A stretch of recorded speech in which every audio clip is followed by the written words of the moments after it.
You know, what I actually think is kind of funny is all my exes seem to be out to get me all of a sudden. Whether they're in Texas, New Mexico, Arizona, no matter where they are, or where I'm at, they think they have something on me. You know, they say, "Oh, you'll never have anybody like me." Well, yeah, that's the point of a breakup. You know, because you don't want somebody like that again. So granted, yeah, bitch, I ain't gonna have nobody else like you. You were terrible. You try to ruin me.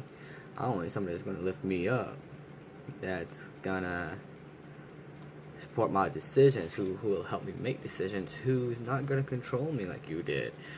Who's actually gonna let me do what I actually wanna do. With my life. Who won't tell me I need to do this, I need to do that, I can't talk to that person, I need to talk to this person, yada yada. Um, but one of my exes in New Mexico, started texting me,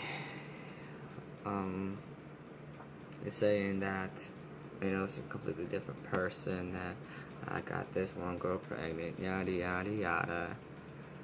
And it was mine, all that BS, all that bullshit, which, come to find out, obviously it wasn't true, I already knew it. And then another one of mine, was contacting my friends. I don't know how the hell she found me, knew where I was at, knew where I've been, but she did, and she found out where I am, where I was, who I know, who I talk to and whatnot, and she's just trying to tell all this bullshit about me that is not true. Like I don't want to go through it. Like she thinks she knows why I got discharged from the military. She thinks she knows just everything about me. And it's really funny. She said, "Oh, I'm gonna call the VA on you. You're gonna lose all your benefits. Just because of what you've done. You owe me $18,000 for my lawyers for my kids." I'm like, bitch. First of all, I haven't talked to you since June. Second of all, we ain't married. I don't owe you shit. And the reason why she lost her kids is because, she tried to run me over with her in her car, just because I wanted to go for a walk. And there was a bunch of people that saw her, called the cops, so she got arrested. And I just called the baby daddy, just so he can come take him for a couple days. So technically it's really not my fault that, she got him taken from her. So it's also not my fault that she spent $18,000, which is not true. I did put in like 10 grand for 2 different lawyers, but she pushed me to the point where I don't give a shit anymore. I left her, I had a seizure, she broke up with me, but then the day after, she wanted $1,000 from me. I'm like, no, fuck you, I want nothing to do with you, we're done. And then she said, oh, I want to work things out with you. A couple weeks after that, I had to get rid of my phone, so I couldn't talk to my family, nothing. I had to get rid of my bank account and get a joint account with her.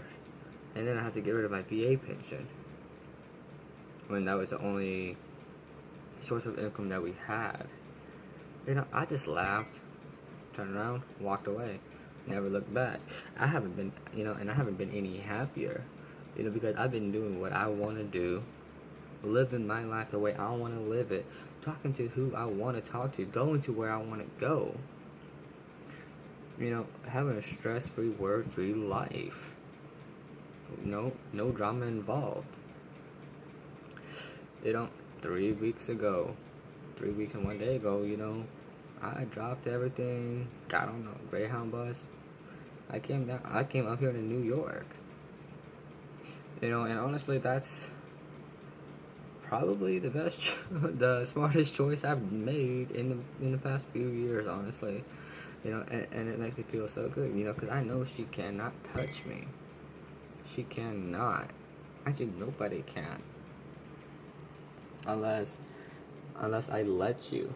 Unless I, you know, unless I'm the one that allows it. But yeah. So go ahead, just comment below, like it, do what you need to do. But yeah, please just give me some input, some topics on what I should need to talk about, what you guys want me to talk about. You know, just, even if it's, you know, even if it's funny videos, you know, just let me know. I'm interested. You know, let me know what you guys want to do. All right.